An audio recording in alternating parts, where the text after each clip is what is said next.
If you're at this conference, if you're attending this conference, you've made the first step. The first step, that's right. You've made that first step. Right, you've put yourself into an uncomfortable place potentially, hopefully, and your new information is coming at you, new people, new thinking.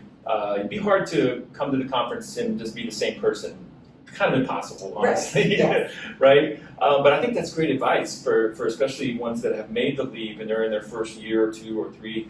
It gets very lonely and very scary at times because you know all the financial burdens and the other growth burdens, and you start kind of going a little cuckoo. By the way, you can't because you think nobody else. Well, I tell people, I'm like, I was just humming along and adding people to the team, and then someone came and said, "Can I get a copy of my last 2 pay stubs?" And I was like, "Yeah, what you doing?" "I'm buying a house." I was like, "You're buying what?" Yeah. You know, and I was like, "Oh," I was like, yeah. I was like, "That's really awesome." And it was that excitement for them, but also this added responsibility almost, right? And so that was my moment when I realized that I realized, and at least I kind of approach running my business this way, that I am personally responsible for every one of these individuals that work for me. Yeah, and therefore you had to take another big step of taking things seriously. That's when you joined the peer groups that you mentioned. Yes, yeah. And you started to like find ways to ensure. Even when you're not big enough for the peer groups, right? Be on the radar. Go to any events that are open, right? Yeah. But getting out there and meeting people that have done this. You know someone that started their own business, right? And whether you're learning what you want to do or what you don't want to do. Yeah, that's right.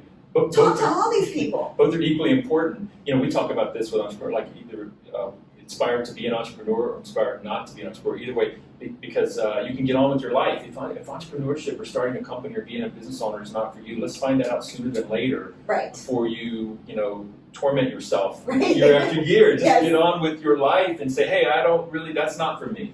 And that's important, right? Because if you don't understand what it takes, if you don't kind of have that drive to push through and that stuff we're talking about, you can. There's a lot of romanticism and success bias in entrepreneurship, and you see it all the time, and can have people want to think that they should take the lead. Maybe they really shouldn't. They're doing the soul searching, right? I attended a virtual conference a few months ago, specifically for the advertising industry, and there was an agency owner track, and I don't recall who the speaker was, but he said. So he's looking into the camera, this virtual conference, and he says, "Would you want to work for you?" I don't know. You and I shouldn't even try to answer that question. Wait. And he said, if you wake yourself up in the middle of the night, thinking about work, do you treat your employees that way? And I'm like, no, of course I don't treat my employees that way. Why do I treat myself that way, right? And so the reality is that there is a constant, always on, right? Always on that you are a part of in a company. I'm actually getting ready to do something really exciting, but I think I'm going to be in the midst of it. The goal is that I should be in the midst of it come this conference. So this is a nice cliffhanger for people. Cliffhanger, okay. Right? Breaking news at the conference. Breaking news at the conference is Janel. Is Janel on her sabbatical? Is Janel on her sabbatical? Is Janel on her sabbatical? At the time of the conference or immediately following? I should be in the midst of it. Okay, you just put it out there. I did. You just manifested the universe here. I know now. Well, it's how you make yourself accountable to things, right? I like that. Well, when I told you the story how I wrote my first book, I think you might remember this. Yes. I made, my book coach told me to do this. He told me to go on social media and promise my entire following that I was going to write a book by the end of the year. This was in the summer. Yep. Nobody in the world would do that. And I pushed back. I held off for days. Right. But he wouldn't let go. And because it would be, imagine how embarrassing it would be to tell, your friends and family that you're going to write a book. Everybody's going to, quote, write a book. Right. And it worked. Of course, it worked. So here I was over, holiday, Christmas break, yeah. just sweating to get this thing done. And like most people don't finish things, and announcing to the world puts you in a corner. And sometimes it's a good corner. It is. It is. Yeah. You have to find ways when you are the boss. Yeah.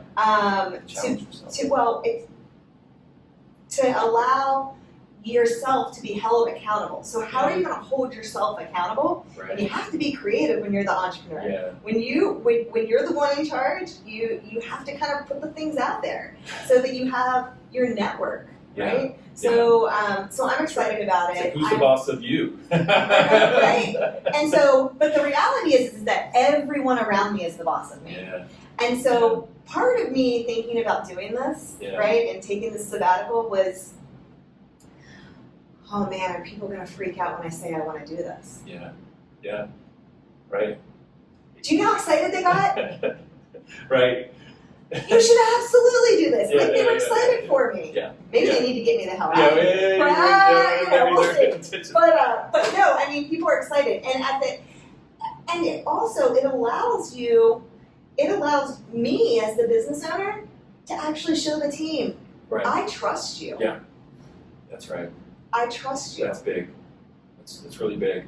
Well, that's breaking news, and it's being recorded now in the month of June. Yes. And we're going to be doing this conference in the end of August. Yep. And so stay tuned, and we'll keep that under the lid, but I'll be checking in with you between now and then to see how it's going.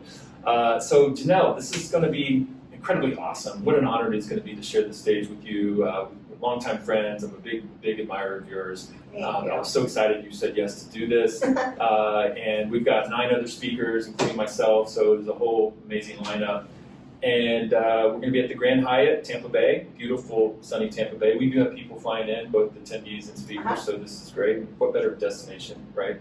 And the last weekend of August, it's called Unlock Your Future 2021.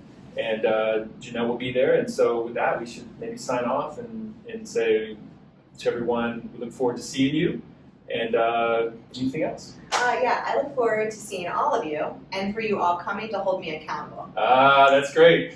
I said this previously that on the breaks, our speakers are going to be available on the breaks. We got coffee breaks, lunch breaks, and then we have a VIP dinner. So you just created a nice conversation starter. Yes. For people when they come up to talk to you.